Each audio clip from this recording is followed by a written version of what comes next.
നമ്മളിൽ മിക്ക ആൾക്കാരും എപ്പോഴൊക്കെയാ സ്മൈൽ കറക്ഷനെ പറ്റിയിട്ട് ആലോചിക്കുക, ഇല്ലെങ്കിൽ അറ്റ്ലീസ്റ്റ് പല്ലിനെ പറ്റിയിട്ട് ആലോചിക്കുക.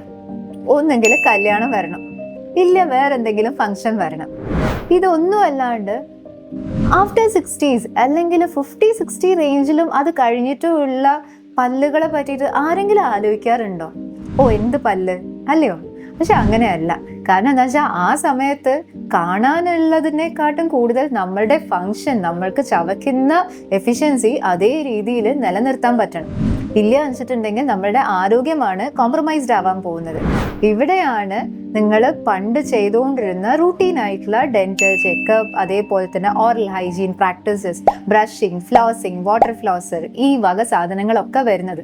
ഒരു പല്ലാണെങ്കിൽ ഒരു പല്ല് ഡോക്ടറെ കാണിച്ചിട്ട് അത് ട്രീറ്റ്മെന്റ് ചെയ്തേക്കുക. അത് കുറേ പല്ലിനെ എഫക്റ്റ് ചെയ്യാൻ വേണ്ടിയിട്ട് ആക്കരുത്.